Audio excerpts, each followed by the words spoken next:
Halo teman-teman, kami dari kelompok data center ingin membahas tentang PT Permata Universal Keramik Indonesia. Ini adalah nama dan NIM kami dalam satu kelompok. Perkenalkan, nama saya Indrawan Wili dengan NIM 172112301. Mari kita mencari tahu tentang perusahaan ini. About Us.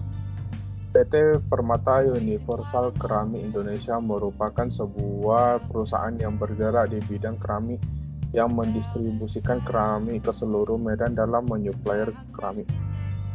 Pasti teman-teman berpikir, kenapa kelompok ini harus menggunakan perusahaan ini?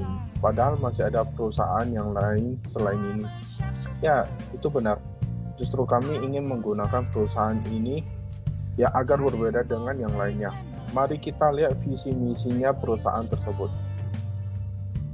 Jadi visi dan misi dari PT Permata Universal Keramik Indonesia yaitu dari visi kami, 1. Menjadi distributor nomor 1 di Indonesia dalam mendistribusikan keramik ke seluruh Indonesia.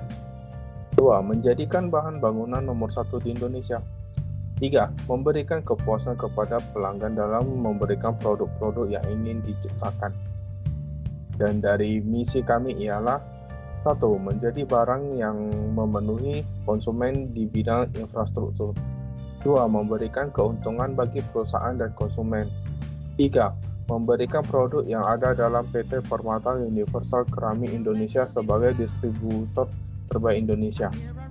Ini adalah visi dan misi kami dalam perusahaan tersebut. Konsep-konsep akan saya pindahkan kepada rekan saya yang membahas bagian konsep. Oke, selanjutnya saya akan menjelaskan mengenai konsep-konsep yang ada di PT Permata Universal Keramik Indonesia. Ada beberapa konsep di sini yang akan dibahas. Yang pertama mengenai konsep ketersediaan. Dalam konsep ini membahas tentang ketersediaan barang yang disiapkan, yaitu memberikan stok yang cukup dalam suatu barang. Jadi di mana ketika konsumen melakukan order, stok barang yang mereka inginkan itu tersedia. Nah, yang kedua mengenai konsep security. Dalam konsep ini membahas tentang perusahaan menciptakan sebuah infrastruktur teknologi yang bertujuan untuk menjaga data-data pelanggan yang diberikan kepada perusahaan, seperti nomor telepon pelanggan, alamat pelanggan. Jadi di mana perusahaan itu menciptakan atau membentuk suatu infrastruktur teknologi untuk menjaga data-data pribadi dari pelanggan agar tidak tersebar luas secara umum. Nah, yang ketiga itu ada konsep networking. Nah, dalam konsep ini, sistem networking perusahaan memberikan akses dalam melihat produk-produk yang ingin dipesan oleh konsumen dalam bentuk katalog online. Jadi di mana PT Permata Universal Keramik ini menyediakan katalog online, di mana memuat tentang data-data produk, informasi mengenai produk yang ditawarkan kepada konsumen. Nah, yang keempat ada konsep performance, di mana konsep ini membahas tentang produk-produk keramik yang akan disuplai memiliki kualitas yang baik dan menjadi produk nomor 1 yang terbaik di Indonesia.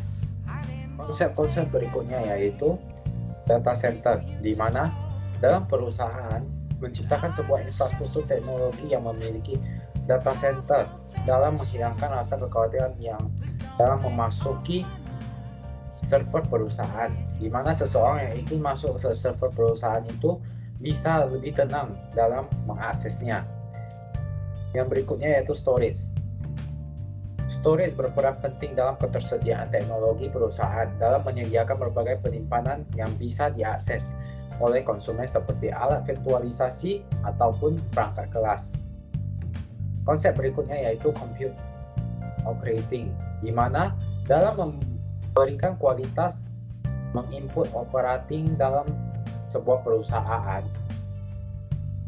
bisa memberikan income yang sebaik-baiknya, di mana memiliki komputerisasi operasi yang baik dalam sebuah perusahaan, maka dalam memberikan income itu pun akan lebih baik.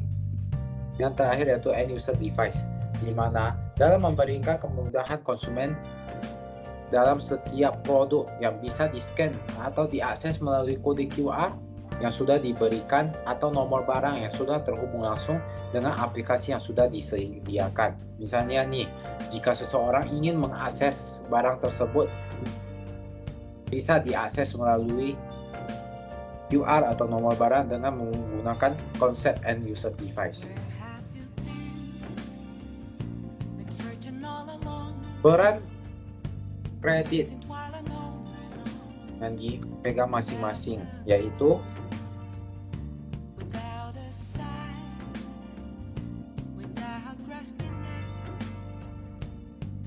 Indrawan memiliki peran penting yaitu dalam research, di mana mendasarkan penelitian pada tren pasar penjual keramik melalui perangkat lunak.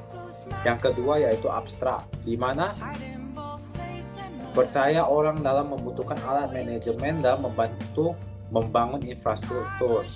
Yang ketiga yaitu desain, di mana desain yang meminimalis dan mudah digunakan oleh konsumen, di mana memiliki aplikasi atau sebuah struktur aplikasi yang mudah dipahami oleh konsumen.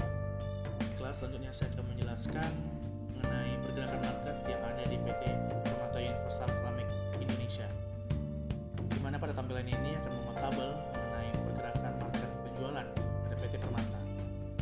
Nah, pada tahun 2018, PT Permata mendapatkan 10 clients dengan orderan mencapai 1.100 orderan, dengan gross revenue didapat pada tahun 2018 sebesar $10.000 dan net revenue-nya $7.000. Di tahun selanjutnya, di tahun 2019, PT Permata mendapatkan klien sebesar 20 dengan orderan mencapai 200 order, dengan gross revenue didapat mencapai $20.000 dengan net revenue besar $16.000. Di tahun selanjutnya, di tahun 2020, PT Permata mendapatkan 30 clients dengan orderan sebanyak 300 orderan dengan mencapai gross revenue sebesar $30.000 dengan net revenue didapatkan mencapai $25.000. Di tahun selanjutnya, di tahun 2021, PT Permata mendapatkan 40 clients dengan orderan sebanyak 400 orderan dengan gross revenue didapat mencapai $40.000 dengan revenue mencapai sebesar $30.000. Persiapan yang direncanakan di mana pada tahun 2019 dan tahun 2020 kita sudah menyiapkan yang namanya supply volunteer, di mana supply volunteer tersebut terdapat seseorang yang ingin bergabung atau join ke dalam perusahaan dalam memberikan ide, membangun perusahaan bersama. Itu bisa melalui yang akan kita buka biasanya di bulan Februari tersebut. Pada saat bulan Mei yaitu Run Focus Group, di mana fokus terhadap grup yang sudah disiapkan itu terdapat pada perusahaan yang ingin memberikan ide ataupun masukan dari Run Focus Group tersebut. Pada bulan Oktober biasa terdapat event gather feedback, di mana gather feedback tersebut akan diberikan kepada konsumen, yaitu memberikan feedback kepada kita dalam memberikan saran dan masukan ataupun kritik. Yaitu di bulan Desember, delivery to customer tersebut dilakukan, yaitu biasanya ucapan terima kasih atau pengantaran ke daerah konsumen. Sekian dari kelompok kami. Terima kasih.